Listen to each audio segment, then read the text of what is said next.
Hey everybody, welcome into MLS Digest. Here to preview week 25 of MLS action. It's a midweek slate coming up on Wednesday, July 16th, and it's basically almost a packed slate. We got 14 matchups with only Kansas City and St. Louis not featuring here. And it's also one of the few match weeks remaining before Leagues Cup gets started at the end of the month. So the games are coming really fast, and of course, teams are having to rotate on this short rest from the weekend's action. So that is the base expectation, but I'll get you everything you need to know as far as potential lineup changes, key players who might be missing due to injury, suspension, and everything else you need to know, including predictions and best bets if you're interested in that kind of thing.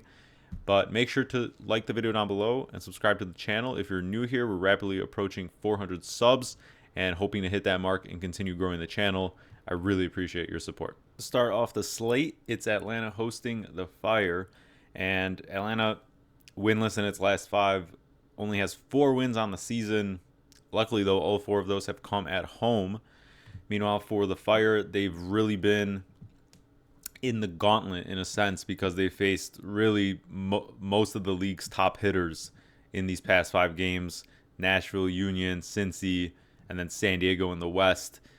And especially at home, right, they haven't been anywhere near as good as they have been on the road, where they picked up the majority of their points. They're actually third best in the East on the road, picking up 6 wins, 0 draws, and 5 losses. So once again, a lot of their games have crazy score lines, and they go one way or the other. They don't have a lot of draws on the road as well. Atlanta needed a really late penalty to get a draw at Toronto. And once again, it's just a roster that, despite some talent there and the signings they made, it's not really coming together, and we haven't really seen many attacking explosions. So maybe at home they get a bit of a boost being back, but on a short week, this is really anyone's guess. But I'm going to go with the Fire's firepower to just get them over the line here, and I'm going to go for a 2-1 Chicago win. Next up, it's a really tasty midweek matchup. Cincinnati hosting Miami. Cincinnati coming off that real disappointment in the Hell is Real derby, going up 2-0 against the Crew within 5 minutes and then completely collapsing. And the Crew just showed that resolve and got the win. And that ended Cincy's really good win streak going into that one.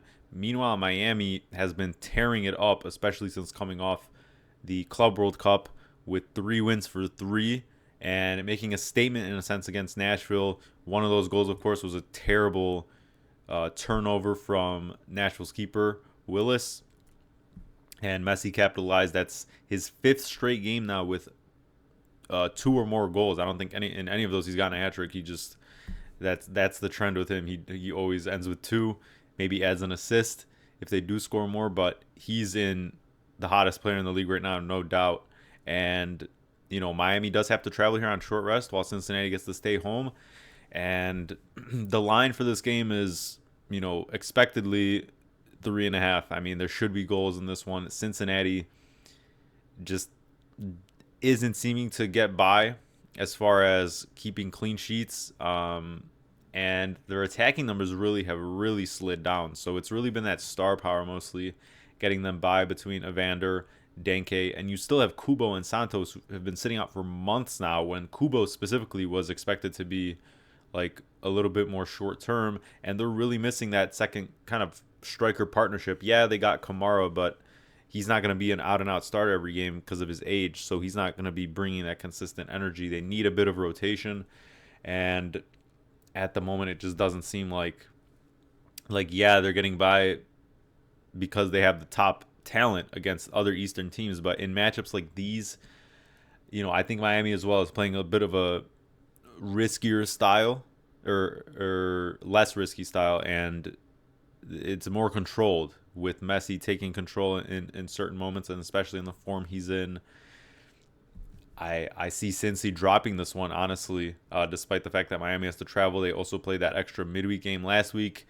I think they're just in too good of form, and this is the time now to make that statement and continue to make those statements and make that push for, the first in the East and essentially the supporter shield with all the sliding around now that's going on in the West too. So I'm going to call this one a 3-1 win for Miami. Next up, it's an Eastern clash once again with the Red Bulls hosting the Revs.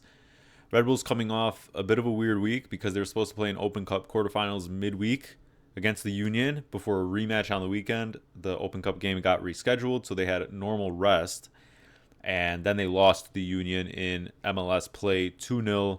They went down early, couldn't recover. It was a pretty dull game from there. And the Union, of course, as good as they are in general, specifically defensively, they're really good at locking it down when they need to. So New England, on the other hand, has really been in a landslide. They've been a really streaky team. They were on that really long unbeaten run, and since then it's been about 5 or 6 games winless, including going on the road and getting maybe not a bad point at Austin, but Austin has its own terrible offensive struggles. So that was one where New England definitely could have stole the 3 points just based on the lineups. I think they just have the better team at the moment, top end talent, especially in attack.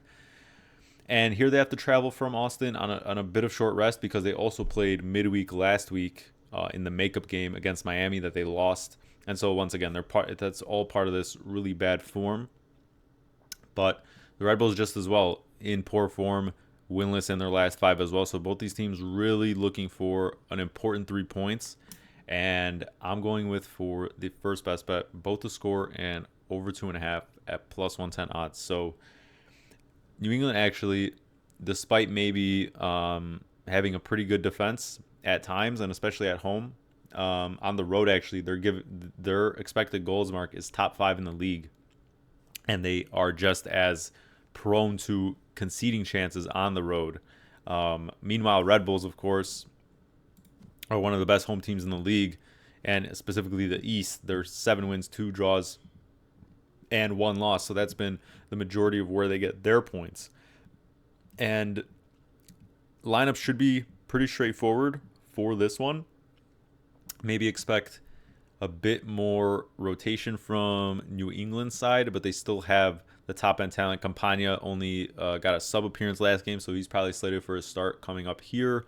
And just in general, I think these two teams are trending towards that way with the splits. That it could be a back and forth game with sneaky goals. Is this the prettiest game on the slate? By no means, but I think it's a good price, and neither team has really looked solid defensively, and especially Red Bulls being at home with the normal rest, right? Not playing midweek last week when they should have. I think that's going to benefit them extra. They probably should take the 3 points home between the two teams, but I still like New England to get one. And we've seen some back and forth games with them recently. So that's where my head is for this one. It might be a bit of I think the line is perfect here, but I think we just get by, and I'm going to take the value for a sneakily high-scoring matchup. Moving on, we stay in the East, and it's Orlando hosting NYC.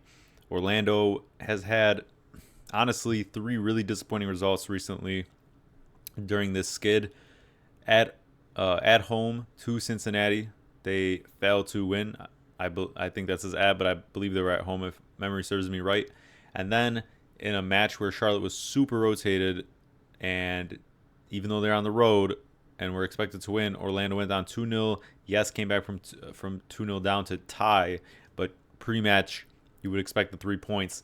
And then last weekend out against Montreal, really bad result against obviously the worst team in the league.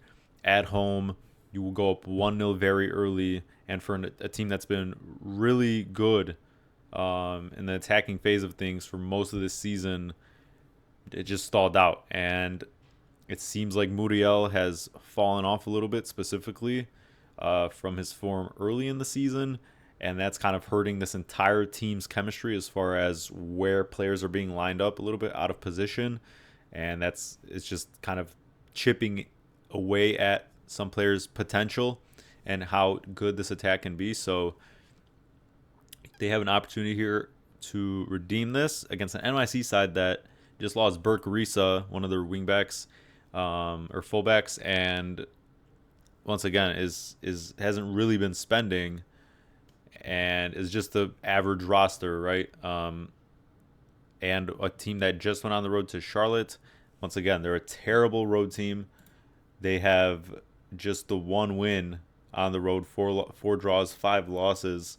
So Orlando should be doing the business here, but I think on a midweek and with everything that's going wrong with Orlando at the moment, that NYC can probably hold on to a draw and keep this relatively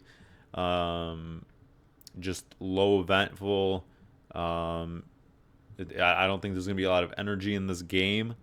And so that's where I'm trending with this one. I think it's just a gut feeling as far as Orlando still continuing to shoot itself in its foot rather than anything NYC can do. I don't think they can steal the 3 points, but I think it's just going to be another one where there's just not going to be enough quality. The tension within the team at the moment and the disappointments, I think that continues here for Orlando, and I'm going to go with a 1-1 draw. Moving on, it's Charlotte against DC United. And Charlotte got back to winning ways against NYC when we were on them, and it was an ugly win. But that's the kind of performances they usually put in at home. They're not the most dynamic, pretty team in the attack, but they are consistently kind of relentless, especially against the average to bad teams in the Eastern Conference. And here's another opportunity for Charlotte against a terrible DC United side who just fired their coach. Put in, honestly, an average performance against the Galaxy, but the Galaxy got up a goal, and that plays into their style for sure. And DC United had a really strong second half, I think, made a really good push, especially once the subs came on. Pirani scored the goal, but ultimately Benteke couldn't make his mark in the 30 or so minutes he was on the pitch. But that means he's probably going to start here. But regardless, DC has the extra... the more tired legs under them due to the extra games they've played because they played in the Open Cup against Nashville, and Charlotte, was eliminated earlier actually by DC way long ago. So Charlotte's been on normal rest. Now this is the bit of rotation here, but I don't expect too much because Ajimang, I know I said I was just repeating what Charlotte was saying as far as the approach with playing him or not while he's dealing with transfer, and they said that he's still considered a Charlotte player, but I guess the transfer is in an advanced enough stage, even though it hasn't been confirmed, that he's been benched or not in the squad, right? Because it's expected that the transfer will go through, but now they really only have Toklamati at striker, and once again, he scored last game. He's been scoring in enough bunches and putting in good performances when Ajimang was just resting or suspended or whatever, and now he's going to be given the reins, at least for now, because there's really no competition at striker. And also Abada has been benched for the last 2 games, so that's where this rotation kicks in. He should be a starter. Vargas has been starting a bit. We'll see how that shakes up with probably just Abada for Vargas, and then Zaha can continue to play, or maybe Abada and Vargas. But regardless, this team has been giving up more chances than the last season or two as far as home. But still, it's still a home fortress. Yes, maybe they can concede a goal to this DC side because even though they are traveling a bunch, right, at Nashville, at Galaxy, West Coast, now back East Coast with only a couple days rest, Benteke will be starting, and I like this attack a little bit more. Obviously, of course, when he's starting, but with this new coach, once again, I think they're going to get a bit of an attacking bump, maybe not a results bump. So I'm going to trust Charlotte for this second best bet. It's going to be a 2-legger. The first leg, I'm going to trust Charlotte with the team total over 1.5. So I think they can get 2 themselves and not really worry about the defensive side of the ball, but I think they should still beat this DC team with ease. I just think it might take 2 to do it. They'll probably score 2 or 3 anyways. And obviously they're the ones on a bit more of normal rest. They're the far better team, and at home they usually run it up, especially against the minnows such as DC. Next up, it's Minnesota United hosting LAFC, and this is going to be the second leg of our second best bet with that Charlotte play. And in this matchup, I'm going with Minnesota on the double chance, or plus 0.5, and that gets us to a really good price of plus 144 in total. The line for this game is basically a pick 'em as far as the result. If you were to do draw no bet on either of these teams, it would be the same price. So it's a 50-50 split as far as what is expected. And Minnesota specifically, these two teams played, I think, match day one. Minnesota put in a really good performance on the road, eventually fell 1-0, but they had chances there. And this team, of course, has grown in bunches since then. And, of course, coming all the way from last season under Ramsey, we know who this team is. Against teams that have the ball, they're going to sit in. They're going to play their counterattacking style. They're going to live and die by it. And both these teams coming off midweek from last week, where Minnesota had the game against the Fire in Open Cup go to extra time. LAFC had the makeup game against the Rapids at home. Both these teams have been playing at home in the past 2 or 3 games. Minnesota gets to stay home. LAFC has to travel here. And on the road, LAFC has 1 win, 4 draws, and 3 losses. So Minnesota as well at home, they've hit this mark as far as winning or drawing in 9 of their 11 home games. And for LAFC, they already lost one of their main other defenders early in the season due to transfer. And now they just lost Aaron Long with an injury from last game, and he's out for the season. So that's a big hit on this back line. Yes, LAFC is probably going to control a lot of the ball, but they also have to deal with a bit of rotation too, just like Minnesota does. But Minnesota put this game away early against San Jose. They didn't have to, use too much energy ahead of this game. And LAFC on the road just has proven that they are really usually, even if they're not losing, they're certainly not winning, right? And they're a draw machine. So that's why I'm covering the bases here. I don't think Minnesota loses in this one, of course. That's why we have the bet. But it's just also an LAFC type of fade where at home, yeah, they're a wagon. They put that pressure on you, and especially when they go up a goal, that's when they really can use their play style to their advantage. But Minnesota, I think, with the conditions, I think it actually suits them because they're more well drilled in these types of situations where maybe short rest, how much energy can you bring, these kind of dull moments, and they can hit you just like that. So I think this Minnesota has played LAFC very, very well just this season, last season under Ramsey, and they've really been unlucky with a couple of really close losses, and that's been what LAFC has kind of banked on just in general, but especially on the road, they've been more prone to conceding goals. Minnesota has one of the best home fortresses in the league at the moment, and I just don't think that LAFC will come in here on short rest and put them to the sword. I think they're going to have to do with some sort of rotation. Dilrosun, who's played constant minutes in the past 2 or 3 games, I think he might be on the bench here. And it's just thinning out a little bit for LAFC as far as the depth is concerned. And so that's why I'm going to trust the home side to at least get the draw. Next up, we move to the West, and it's Houston hosting the Whitecaps. Houston, admittedly, is a team I just simply can't get a read on. They're just one of those teams for me this season. They make absolutely 0 sense, and that was it. I don't think it's just for me. It's for any neutral, anyone following the league. Like, once again, it was just proven once again this past weekend where they were coming off the most random win against San Diego on the road, a place where San Diego hasn't lost before that. Once, I think, before that. They have one of the best home field advantages in the league, home performances.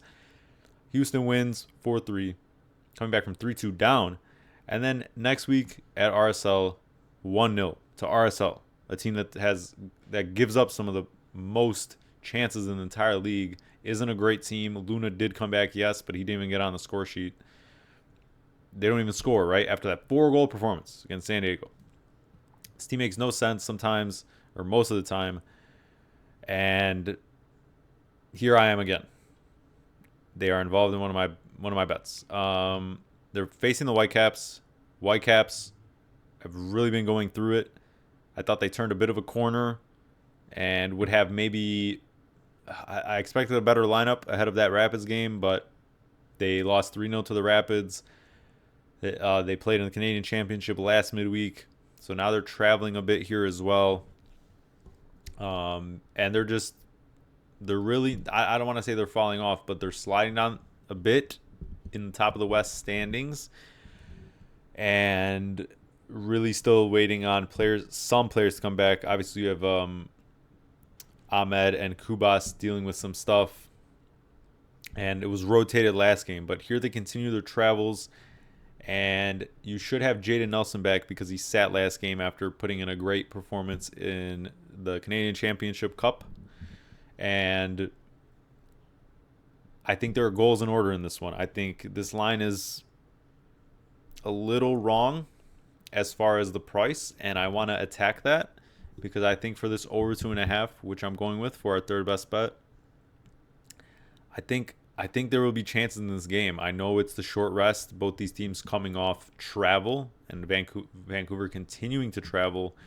But Vancouver has been very, very poor defensively with the rotation in mind, and they've been giving up plenty of chances. But Houston just as well, I think really can't be trusted to hold clean sheets, no matter which way you spin it. So Houston will get that bit of a home bump against the weakened Whitecaps side, but I think Whitecaps have been unlucky to not score recently.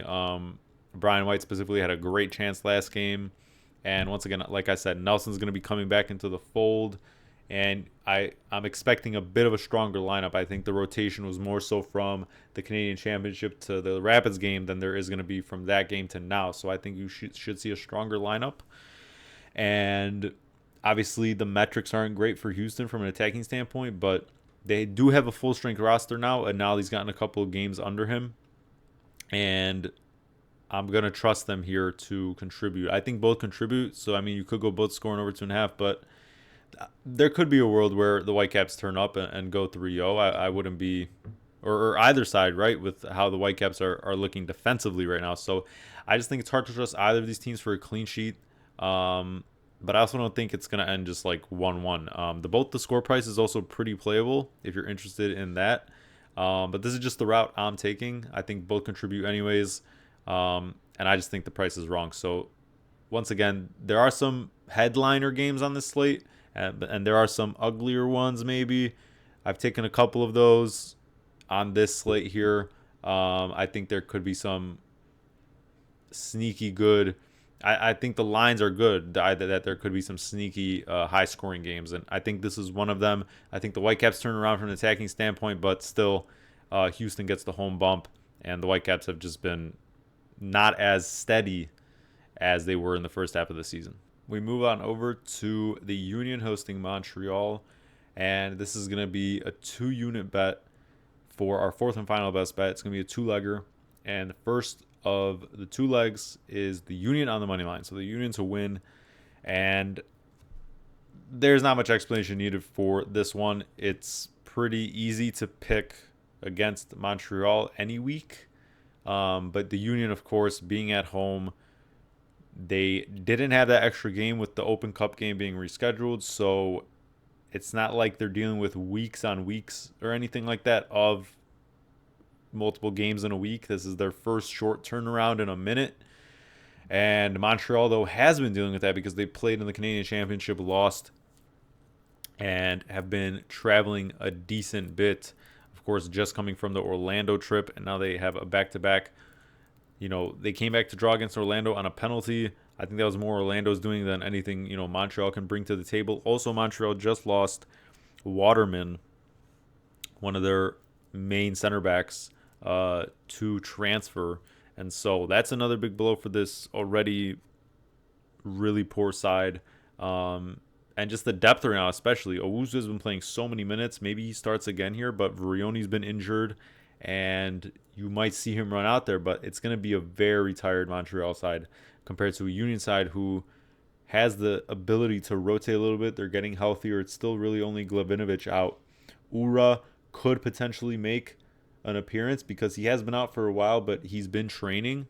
And this could be an opportunity to get him into the fold. But regardless, you still have Bariba who's come back, Damiani. And this team has too much quality. They're too good defensively and too balanced, I think, to let this game slip. And so I think, the price for this shouldn't be as playable as it is as far as like putting it in a 2-leg. and it's just honestly a given. It's a great parlay piece, and I'm gonna attack it because Montreal avoided a loss in Orlando, and the Union are obviously a top class side in this league, and I'm gonna take that price all day long. And yeah, Montreal has just too many things going against it to really contend in this game. There is a bit of a weather situation with rain, and that's why the Open Cup game with the Red Bulls got rained out. I don't think it's going to be that bad. I don't think the pitch should be like terrible. Like, I don't think there's going to be anything too bad that even if there is rain, where this doesn't, come home. Some outside factors like affect the real quality of player, anything the Union, just how they like to play. So that's going to be the first leg of this final best bet. Next up, for the second leg of our final best bet, the 2-unit, I'm going with San Diego team total over 1.5. And when you pair that with the Union money line, we get pretty good odds at -103. And here at San Diego taking on Toronto. San Diego with a lot of wins recently. They had that one dud against Houston, but still, offensively, look at the numbers they're putting up. They've scored at least 2 goals in all those past 5 games against some pretty good opposition for the most part. And here they're facing a Toronto side that, of course, one of the worst in the league. They have injuries all around the squad. Brynhildsen as well, once again picking up another knock, it looked like, in that Atlanta game. And yeah, this is, once again, another pretty straightforward leg. Yes, it is midweek, but the San Diego side is pretty convincingly favored and should be due to just the golf in quality, the golf in tactical advantage for San Diego. They're going to pick this Toronto team apart, I feel like. A Toronto team that has to travel all the way West Coast.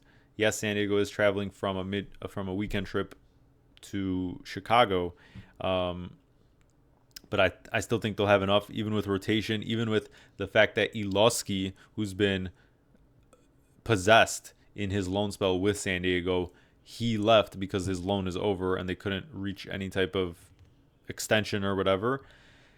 And although there is that blow, although Ingvartsen is still out, although you still have Godoy, Bombito, and Dos Santos from, that's your goalkeeper, right back, and one of your main central midfielders, all questionable. Despite all that, this team still has enough depth. They still have enough players stepping up. De La Torre's come back. Cisniega made some great saves against the Fire. This team is just running the table right now for the most part. And you still have Thomas Angel, who's probably going to play striker in this one. But that combination between Lozano and Dreyer has been unbelievable right now. And once again, although I don't think Toronto should even be contending in this game, I am going to take the angle of the team total rather than the money line. It's a little bit of a better price. And despite how bad Toronto is, San Diego has been letting in goals just as much as they've been scoring them to anyone. So I want to avoid trusting a result. And regardless, 2 should be pretty simple for this side. And I want to avoid, in the case that Toronto scores, right, they'll need to anyways to win. But I am getting a better price on the team total than the money line. And so that's just the way I choose to play this one. Toronto really hasn't been contending with anyone. They lost their 2 main stars, which is probably a beneficial thing for them in the long run. But at the moment, the injuries just keep coming. This team has little to no depth, and it should be a very straightforward night for San Diego. And it might be 2 chalky plays for this 2-unit, but they're 2 very deserved home favorites against 2 terrible Canadian Eastern Conference sides that are just not in a position to be challenging with all the other aspects surrounding travel, everything. I just think there's too much going against them, and I'm going to trust these 2 top teams in their respective conferences to come through for us on the 2-unit play. Moving on, it's Nashville hosting the Crew, and these 2 teams met not too long ago, and it was a 2-2 draw in Columbus, I believe. And Two teams with two completely different results this past weekend. Nashville's really good run of form ended at the hands of Miami and Messi. Meanwhile, for the Crew, an unbelievable comeback in one of the most important matches of the season as far as a derby, right, against your main rivals in Cincinnati, coming back from 2-0 down. And it just continues this really good form for them. They had the one, lethargic performance against Seattle, especially in that second half. But, when you do things like that to follow up, all is forgiven in a sense. But it seems like Jason Russell-Rowe picked up an injury in that Cincy game. And while I do think that's going to hurt them, obviously they've shown that the system gets everyone goals, and anyone can be on the end of this, on the score sheet, on the end of these really good passing sequences that lead to these goals. But on this short rest, I think they're going to need that bit of quality and that real true striker against this Nashville side, who I'm expecting Zimmerman to finally make a start after a couple of sub appearances. But Nashville as well, dealing with the extra game from last week where they beat DC in Open Cup. So this is one that, once again, could go either way. I don't really have a good feel on the result of this game. I think it could be like 2-1 either way. But I think Nashville being at home, they seem pretty healthy at the moment. And with the Crew's defensive problems, that back line is definitely not full strength at the moment.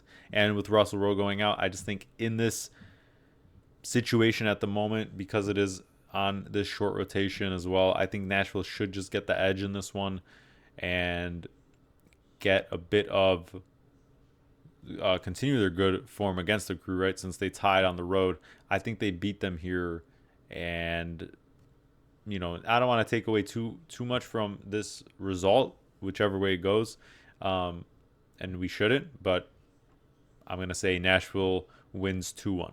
Moving on, we are in the mainly Western Conference portion of the slate in this late window on Wednesday, and it's Seattle hosting the Rapids.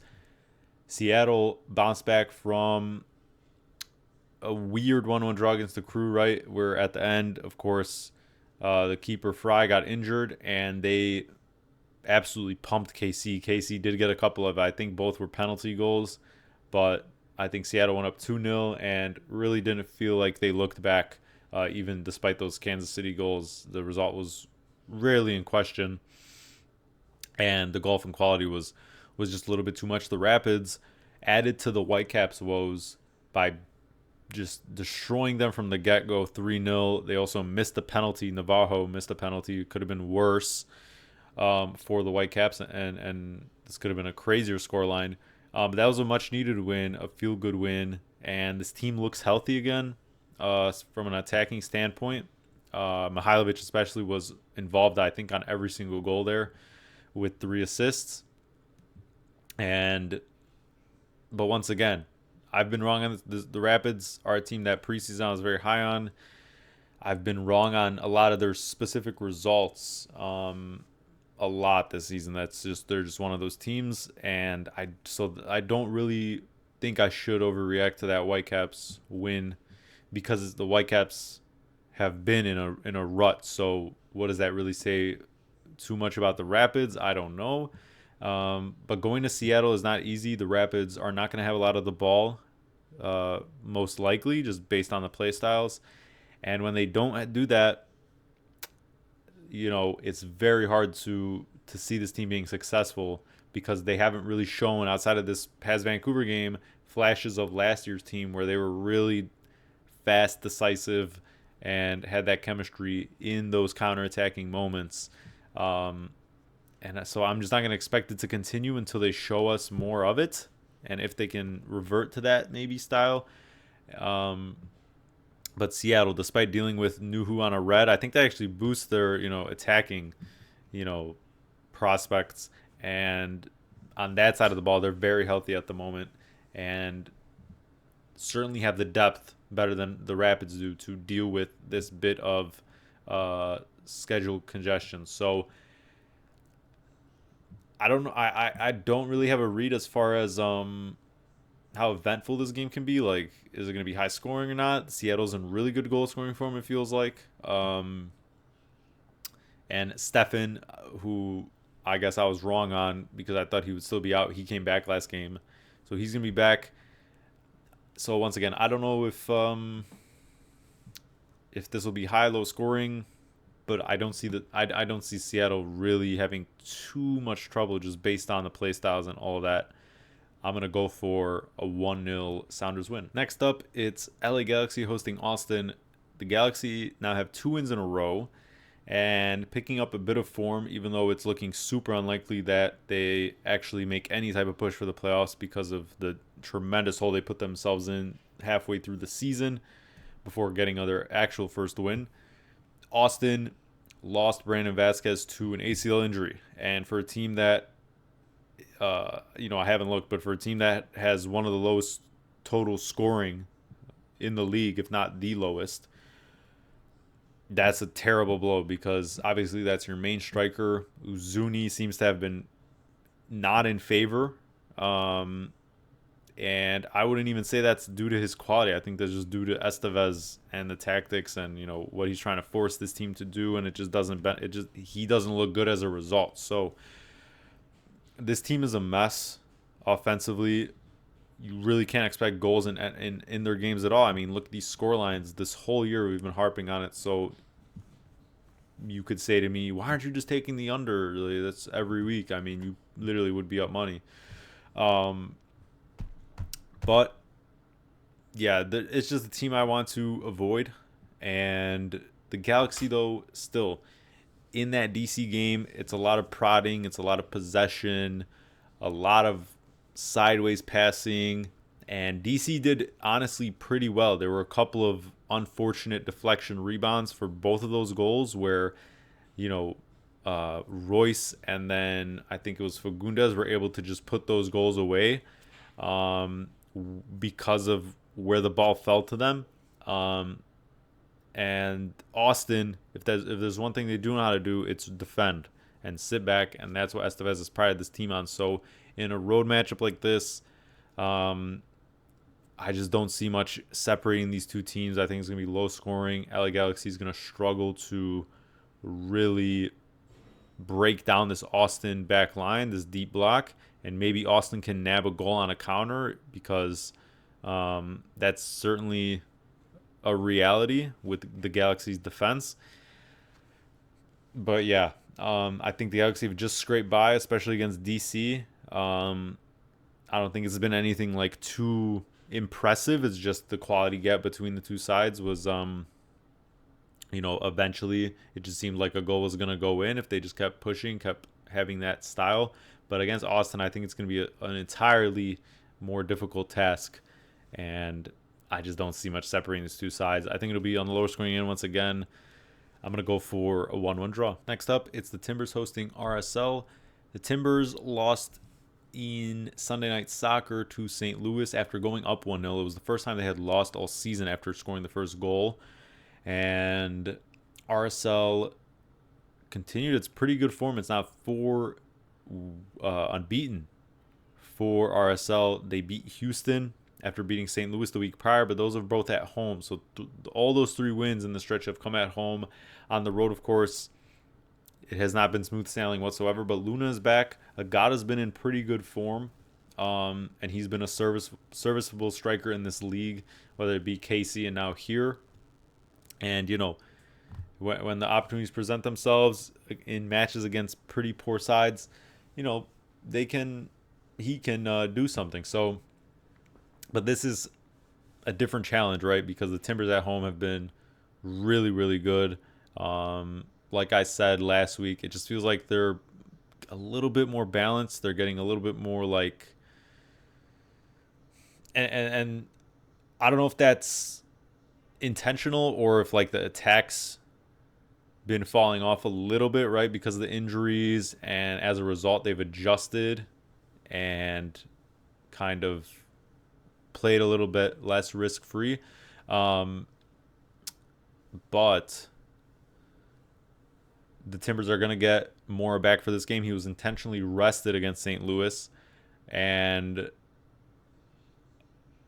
once again, this RSL team, for the most part, goes as Luna goes.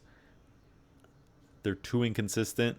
And with the Timbers' form at home, I think they'll turn around from that St. Louis loss and get a pretty standard win. I don't think they should be troubled too much by RSL's attack, even with, I think it is Miller out. Yeah, he's on yellow card accumulation. So that's the only player on that back line missing, but I still think they should be fine. Crepeau has been getting starts recently, which is a bit confusing to me because I thought Pantemis had won the job back. He's just been not in favor, I guess. Or I don't know if they're going to flip-flop or if this is Crepeau's job now once again, but that's the only reason I'd be concerned as a Timbers fan going forward as far as like how much are you like, because I would prefer Pantemis. I would be more comfortable with Pantemis as far as like just for this team. But we'll see who starts in goal for this game. But regardless, I think the Timbers should get a pretty standard win here. I'm going to go for a 2-0 win. To close out the entire slate, we got the Earthquakes hosting Dallas. And both these teams coming off losses last week, neither in good form whatsoever. Yeah, the Quakes have had some draws mixed in, but only 3 wins at home this season. Meanwhile, Dallas, of course, has been really hot on the road, but they are in the midst of a 4-game losing streak. And they just lost to LAFC, which is, of course, not an easy place to play. But they're looking to turn it around here. And this was one that just at first sight, I would have said to you goals. Tons of goals. Like San Jose, especially at home. Dallas is a really good team for it because they perform much better on the road, but they're also still just not trustworthy defensively. So on paper, at first, I would have said, wow, we're taking this over to the bank. But you look a little bit deeper into it, the Quakes have had that Open Cup recently that went to extra time. They went to Minnesota, got battered, and they're slowly losing that attacking midfield depth because I don't know about Espinoza's status after he took that knock in Open Cup because he didn't play last game. I don't know. I don't really know if there's an update on that for him to return so quickly. And then you also have Kakanovic still dealing with injury and from the last game. And, of course, Hernan Lopez left. So is Pellegrino going to finally like get out of the dog pound, Bruce Arena's dog pound? Because this guy has just been either on the bench, not playing, or just not on the squad at all. And with Arango and Martinez just getting consistent minutes at striker, this midfield at the moment just doesn't really look creative. And it's showing because the Earthquakes haven't scored, 2 goals besides the last time these two teams met, which was 4-2 in Dallas, as you can see. And I don't know if we're going to get a similar game like that with that type of exposure, with those types of chances, because with Dallas, you also have Lucho Acosta out on suspension. And yes, you do have Pedrinho coming back since he played last game. But Anderson Julio still remains out. And, I'm just interested to see what these lineups are going to be, because also with the rotation, especially on San Jose's end, I don't know how they're going to cope with this schedule demand and how much energy these old strikers are really going to be able to bring. So this was one that could have been something good. And I could totally be wrong and we still get goals in this one, but I don't know. I think this could be a disappointing rematch from the last time these two teams met. And this is a lineup check for me as far as any potential like angle play bet in this game. And that would be the only way I take this, because San Jose at home, you would just on a base level trust goals.